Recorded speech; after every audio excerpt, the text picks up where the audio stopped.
ఈ సంఘం ప్రియులారా ఈ స్వార్థ అనేటువంటి గొప్ప పనిలో నాకు సహకరించిన విధానాన్ని బట్టి నా మట్టుకు నేను అనుకుంటాను మీకు ఎంత పరిచర్య చేసినా తప్పులేదు.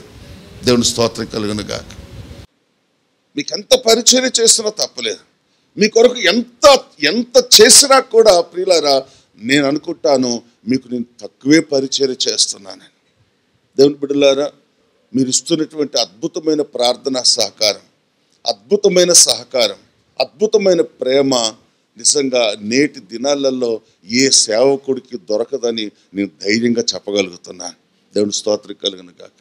కాబట్టి బైబిల్ చెబుతుంది, మీకు కలిగిన ఈ మనస్సును స్థిరంగా ఉంచండి, మీకు కలిగినటువంటి ఈ బుద్ధిని స్థిరంగా ఉంచండి. ప్రియులారా, లోకం వైపు చూడకండి. లోకంలో ఎన్నో పరిస్థితులు ఉన్నాయి, కానీ మనకు అనవసరం. దేవుడు మనని ఒక సంఘంగా చేశాడు, మనకు ఒక ధర్మశాస్త్రాన్ని ఇచ్చాడు, మనకు ఒక పెద్దల్ని ఇచ్చాడు. ప్రియులారా, అన్ని వింగ్స్ కూడా దేవుడి పరిచర్యలో మనకి ఇచ్చాడు. దేవుని స్తోత్రం కలుగును గాక. అది స్వార్థ పరిచర్య కానీ, సబల పరిచర్య కానీ, ప్రియులారా ఏ పరిచర్యలో కానీ ఎక్కడ మనని సిగ్గుపడేటట్లుగా దేవుడు చేయలేదు. హల్లెలూయా. కాకపోతే పరిశుద్ధ బైబిల్ గ్రంథంలో మనం చూసినట్లయితే ప్రియులారా చాలా సందర్భాలలో సామాన్య మానవుల నుంచి రాజుల వరకు కూడా ఒక సంగతి పదే పదే దేవుడు నా జ్ఞాపకం చేస్తా ఉంటాడు.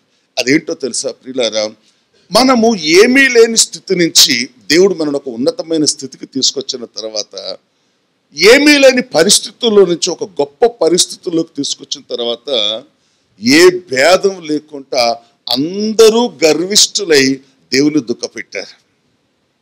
ఏమేన్ చెప్పండి.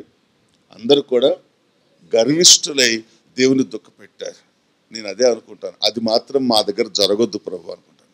నేను ప్రభువులోకి రాకముందే మా పెద్దలు, నేను ఏ ఇంట్లోనైతే పెరిగానో ఆ ఇంట్లో నేను చాలా విషయాలు నేర్చుకున్నాను. ఎదుగుతావు కొద్దీ ఒదగటం నేర్చుకోవాలట ప్రియుల. చెప్పండి, ఎదుగుతా ఉన్నప్పుడు ఒదగటం నేర్చుకోవాలి ప్రియుల. మనం ఎంత ఒదుగుతామో దాన్నే బైబిల్ ఏం చెప్తుందంటే, తనను తాను తగ్గించుకున్న వాడిని నేను ఇంకా ఇంకా ఇంకా నిన్ను చూస్తే జుట్టు పీక్కునేటట్లుగా, నిన్ను చూస్తే ప్రజలకు పిచ్చిలేసేటట్లుగా నిన్ను హెచ్చిస్తానని నాకు మాత్రమే చెప్పలేదు, యావత్ క్రైస్తవ సమాజానికి దేవుడు చెప్పాడు. గట్టిగా చప్పట్లు కొట్టి దేవుడికి స్తోత్రం చెల్లిద్దాం. కొంతమందికి దర్శనాలంటే ఎంత ఇష్టమో, కొంతమందికి దర్శనాలంటే ఎంత ఇష్టమో, అసలు మామూలు ఇష్టం ఉండదు. అసలు వాళ్ళకు ఒక దర్శనం వచ్చిందంటే ఇక ఆ రోజు అసలు స్నానం చేయటం కూడా మర్చిపోతారు. మేము ఇక్కడికి రాకమునిపే మాకు చాలా చాలా నేర్పి ఆ తర్వాత ఒక సంఘంగా చేశాడు ఖమ్మంలో. నేను అనుకుంటాను, నేను ఏ సంఘంలోనైతే ఉన్నానో, ఏ సంఘం నుండి విశ్వాసాన్ని భక్తిని నేర్చుకున్నానో ఆ సంఘం ఒక పెద్ద బైబిల్ యూనివర్సిటీ అన్నట్టు. దేవుని స్తోత్రం కలుగు. విచిత్రం ఏంటంటే ఆ సంఘంలో మంచి ప్రార్థనా పరులు ఉన్నారు, మంచి ప్రియులార దర్శనాలు చూసేవాళ్ళు ఉన్నారు, మంచి వాక్యం చెప్పేవాళ్ళు ఉన్నారు, దేవుడి సేవకు ఎంతైనా ఇచ్చేవాళ్ళు ఉన్నారు. ప్రైజులా. అలాగే ఎంత గొప్ప భక్తులు ఉన్నారో అంత గొప్ప భక్తిహీనులు కూడా ఉన్నారు. ప్రైజులా. అయితే వాళ్ళందరినీ చూసి నేను చాలా విషయాలు నేర్చుకున్నాను. ఇది చాలా విషయాలు నేర్చుకొని ప్రియులారా చాలా స్పీడ్గా నన్ను నా క్రైస్తవ జీవితాన్ని క్రమపరుచుకోవటానికి, ఆ తర్వాత ప్రియులారా మీలాగా అనేక క్రైస్తవులు బలపరచడానికి దేవుడు నా ఎడల విశేషమైన కృప చూపించాడు. కాబట్టి బైబిల్లో చాలామంది చెడ్డవాళ్ళు ఉంటారు. ఈ మధ్య యూట్యూబ్లో ఆమె తండ్రితోటి ఇలా చేసింది, వీడు ఇలా చేశాడు, అలా చేశాడని కొన్ని దరిద్ర మాటలని మాట్లాడుతూ ఉంటారు. అవన్నీ ప్రియులారా నిజమే, అవన్నీ నిజమే. అయితే అవన్నీ ఎందుకు ప్రస్తావించబడ్డాయి అంటే, అటువంటి బుద్ధిహీనమైన పనులు మీరు చేయకండి. వాళ్ళు ఎలాగ నాశనం అయ్యారో మీలో అలాగే నాశనం అవుతారు. వాళ్ళు ఎలాగ దేవుని ఉగ్రతకు పాత్రలు అయ్యారో మీరు కూడా అలాగే ఉగ్రతకు పాత్రలు అవుతారని ప్రియులారా మానవ సమాజంలో జరిగే ఒక నిజమైన యథార్థ సంగతిని వాళ్ళు అక్కడ చెప్పారు. కాబట్టి నేను అంటాను, ఒక చెడ్డవాడు కూడా నా దృష్టిలో మంచివాడే.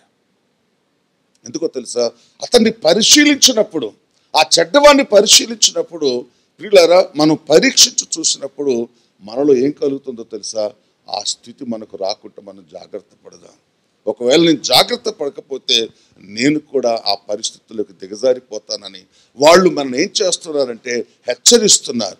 ఎందుకు దావీదు యొక్క ఫెయిల్యూర్ లైఫ్ని వీళ్ళ కీర్తన భాగాల్లో కానీ సమూయేలు లాంటి ప్రవక్త ద్వారా కానీ మనకు చెప్పించడానికి గల కారణం ఏంటి అంటే అలాగ మనము కూడా పడిపోయిన స్థితిలో మనం ఉండకూడదు అని. కాబట్టి మంచిది ప్రియమైనటువంటి దేవుని బిడ్డలారా. టోటల్గా ఈ మాటలన్నీ ఎందుకు చెప్తున్నానంటే భక్తి లేకపోయినా, పరిశుద్ధత లేకపోయినా, నీతి లేకపోయినా, యథార్థత లేకపోయినా, ఒక్క నిజం మాట్లాడే స్వభావం లేకపోయినా నేటి క్రైస్తవులకు ఏం కావాలి అంటే దర్శనాలు కావాలి, ప్రవచనాలు కావాలి, మొహాలు చూసి చెప్పేటోడు కావాలి, చేతులు చూసి చెప్పేటోడు కావాలి. ప్రియులారా,